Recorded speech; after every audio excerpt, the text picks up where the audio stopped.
A lot to talk about in today's video here, folks. We're going to be getting into the NFC standings. Where are the Lions compared to the rest of the teams in the NFC? We're going to go through the remaining schedule and give you my thoughts on this one. Rob Parker makes a moronic statement because he is a moron. We're going to talk about him. Mike Purcell. Should the Lions sign him? Sporting News believes so, and we're just going to get into the latest Detroit Lions news for this video. But before we do that, question for you. What seed will the Lions have in the playoffs?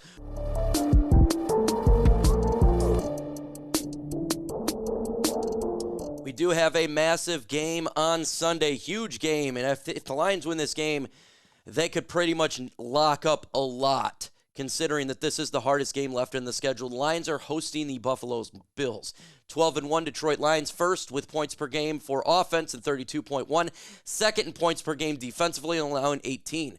The Buffalo Bills are 10-3 Super Bowl, one of the Super Bowl favorites in the AFC with the Kansas City Chiefs. They are the second best in the NFL, putting up 30.2 points per game, and defensively they allow 20.6. That's 8th best in the NFL. What is the total over and under in this game? Well, the Lions, again, are hosting them on December there, not the 5th, that's past it, but next Sunday, 4:25. Lions are favored by only 2.5 points. Generally speaking, the home team gets 3, so they believe that Buffalo can really put it on here. The total over and under is shockingly lower at 48.5. I would take the over on that one. I think both teams are going to put up some points. And again, the underdogs is the Buffalo Bills. Just hearing about that. So who do you have winning this game? DET for the Detroit Lions, BUF for the Buffalo Bills. I'm going to give you my thoughts and predictions in the next video, but comments with your thoughts. Let's go ahead and continue here. Talk about Rob Parker. And he is a moron. This is a statement that I just made. I haven't liked Rob Parker ever, but he really has done it. He said, Dan Campbell, for as much as credit as people are getting all excited about him, I think he's a bad coach. I think he's worse than Brandon Staley when he was with the Chargers. Who got fired, Parker said, and I'm going to tell you why. This is not being proactive or trying to change the game or having cojones or whatever. This is reckless. It's the reason why I say he's a bad coach. And ultimately, it will wind up costing the Lions a chance to elusive trip to the Super Bowl or even win it. Because he's doing unnecessary, putting his team in harm's way, and it worked out last night. Rob Parker is an automated, moronic, stupid commentator. I don't think anybody should listen to what this genius clown says.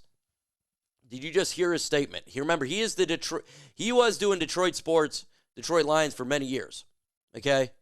Before he decided to get out of Detroit because he got in trouble for asking a terrible question to, I think it was Marinelli. This guy's a moron. He just says it's going to cost them potentially make it to the Super Bowl and the Super Bowl. Did he not just realize that you're putting Detroit Lions in the Super Bowl? Dan Campbell's the best coach that we've ever had on this team. This is the best team that we've ever had. Lions are 12-1. Yeah. Can it be some bad? But they don't talk about how we win games because of it, right? We lost the NFC Championship not going for it on 4th down. We lost it because Jahmyr Gibbs fumbled, 2 drops by Jahmyr Gibbs in a Vildor, or 2 drops by Josh Reynolds in a Vildor crazy play. That's why we lost the game. The reason we're a good team, the reason we're a great team is because Dan Campbell is going to be coach of the year, and he's a great coach. Rob Parker is an absolutely stupid commentator. And anytime this man speaks, I definitely like to talk about it. Generally speaking, I don't with commentators when it comes to folks like Pete Prisco. I just more make fun of it because he's always on the bandwagon of the Green Bay Packers. And a lot of commentators I generally don't really talk about that much. But Rob Parker is such a clown and disaster. And I don't know how anybody listens to this guy. He is literally wrong about everything. He was the guy that talked about Tom Brady always falling off a cliff every freaking year. The guy is the worst of the worst. And I'm sorry if you listen to him because your IQ drops more when you do it. He gets nothing right. Nothing. He's a hot take commentator. And he says things just to get hot takes, and that's why he has survived. And everything, like, he literally gets pushed out of Detroit for his comments. The guy is the worst. And when he says that Dan Campbell is a terrible coach and he's worse than Brandon Staley, I love it because everything this man says is wrong. Nothing that he says is correct. So when he says that Dan Campbell is the worst, it means he's the best. He is the opposite because this guy is a absolute and utter clown. He is. And so when I look at what he says, I laugh. I do. Because it's so crazy. It's so crazy. So I got a question for you. One word reaction to Rob Parker and his dumb comments. Just one reaction, folks. Put it in the comments below. One word reaction to it. Mine is moron. I got moron. Today's show is sponsored by GameTime, the fastest and easiest way to buy tickets to sporting events, concerts, comedy shows, or whatever. Their lowest price is guaranteed. That's the GameTime guarantee. And let's keep it a buck. Going to a game is much better than being home. Lions are hosting the Buffalo Bills on Sunday in a pivotal game. CBS 425. If you want to go to the game and get seats, try GameTime. And our friends from GameTime has a new feature. It's called GameTime Picks. And what it does, it filters out all the fluff. You get the best deals on seats. So you don't have to spend hours looking on different ticketing sites to give you the best deals on tickets. Well, how do you find that? Well, you go to GameTime, go to the venue you want to go to, and then in the app, we'll look in a 3D live photo. Select the GameTime Picks button on top of the screen and it automatically does the research for you. And it filters out all the tickets in the database, give you the best deals with the best seats so you don't spend hours in a bunch of different ticketing sites trying to find the best tickets. You can get exclusive flash deals on tickets for football, baseball, basketball, concerts, and more. And in the middle screenshot, by the way, I think it's a fantastic feature of the app. It shows you where your seat is, and if you move the phone left to right, you can see the surrounding area kind of like a 3D live photo. Also, all pricing is right there for you. No hidden fees at checkout. Take the guesswork out buying Lions tickets with GameTime today. Do you want a deal? Go to GameTime, put in Chat Sports, and you're going to get $20 off your first purchase. Again, go to the redeem code section, plug in Chat Sports, you're going to get $20 off your first purchase. Terms that apply. You got to create an account. You got to have an email to save that money. The link is going to be in the comment section and description of this video. So if you're buying Lions tickets this year, make sure you're using GameTime. Download GameTime today. Last minute tickets and lowest prices guaranteed. Well, we also have some other news. Sporting News came out and said that the Detroit Lions should make a signing for a defensive tackle. And this is what Sporting News said.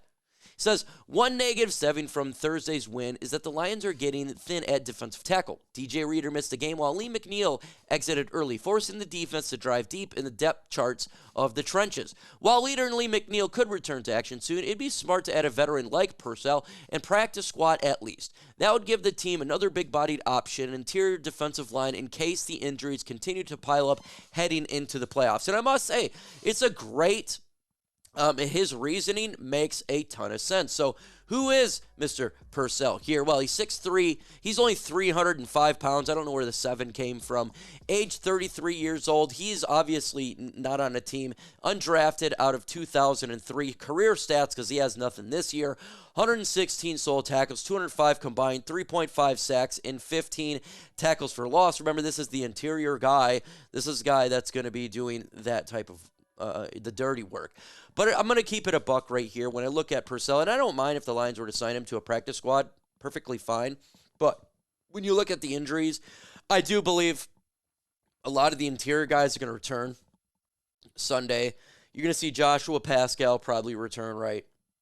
Lee McNeil, DJ Reader, they're going to return. Who maybe Levi Uzurike. And then you got John Kaminsky getting closer to the playoffs and some of these guys. So, look, I think that they could do that for sure. If they want to do it the practice squad, you always, and I have no problem with that. But I do believe that players are going to slowly start to return, and that's going to help out the depth upon this defensive line. Yes, it's been brutal, and we got lucky. You know, having such a good coordinator right now, I feel like, and Aaron Glenn, he's really developed as a coordinator, and we got good coaches all defensively, just top to bottom, and that we can find players who can help, you know, win even when we're in a bad spot. So I do believe that the Detroit Lions are sitting pretty there, and but if they want to do it, they can. So, you know, that's one of the things. Question for you. Should the Detroit Lions sign Mike Purcell? S for sign, P for pass. Let me know your thoughts in the comments. Let's go ahead and jump into the standings of the NFC in the NFC North as the Detroit Lions are trying to fight on the standings here. Again, Lions are sitting top of the NFC North. They're 12-1. The Minnesota Vikings are 11-2, a game out. Packers are 9-4. We don't have to worry about the Packers and the Bears anymore. Bears are 4-9. They're scrubs regarding the schedule, right? Obviously, we got to face the Bears still. But Lions' remaining schedule. We have a tough one versus the Buffalo Bills. This is that Sunday's game. But it's an AFC team, so if the Lions were to lose that game, yes, it's a loss, but it's an AFC. Then we go to the Bears, then we go to the 49ers, and we host the Vikings. That's pretty favorable. The Lions going to be favored in every game this year, and I think the Lions will beat the Bears. I do believe the Lions will beat the 49ers, and obviously we got the Vikings to finish that out. The Vikings schedule is harder, and I like that. The Vikings got to face the Bears. Now, that's going to be an easier game for you, but then they got to travel to Seattle. Seattle is a team I feel like that could win. They're underrated.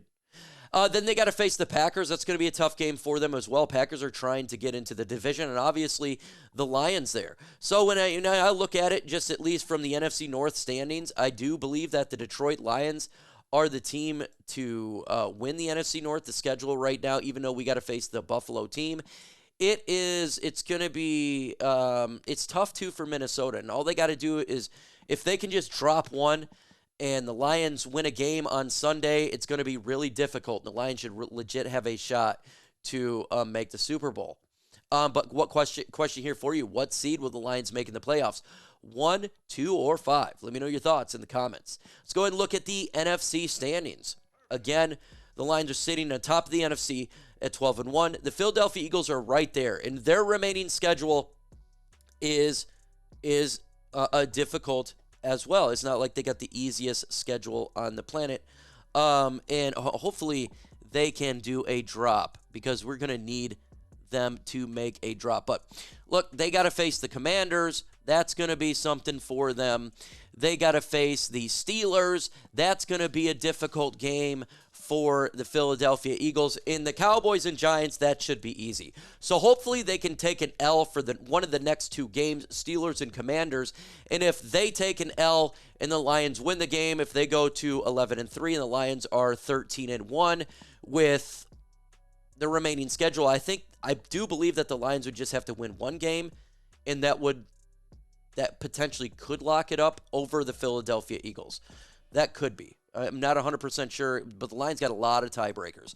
Seattle sitting at the 3rd seed. The Lions, they're not going to, it doesn't matter there because the Lions are the 1, 2, and 5. The Tampa Bay Buccaneers are sitting at the 4th seed. Again, it doesn't matter. The Minnesota Vikings are the one team we got to watch. We just talked about that schedule there. The Green Bay Packers, we don't have to worry about that anymore. And same with the Washington Commanders. Again, the Lions would be the 1, 2, or 5 seed. So hopefully the 1 seed. All in all, one game at a time for the Lions here. Just all we got to do is our job and win. Yes, we need help, but we got to be Thanos and just do it ourselves with the glove because the Vikings continue to win and the Philadelphia Eagles continue to win. So all the Lions got to do, if they win on Sunday, I do believe 100% they get the number 1 seed. I would put it at a 99% chance at that point. So if the Lions do their job, we should be good to go. Folks, make sure you hit that notification bell. Subscribe to the channel. With that said, folks, adios.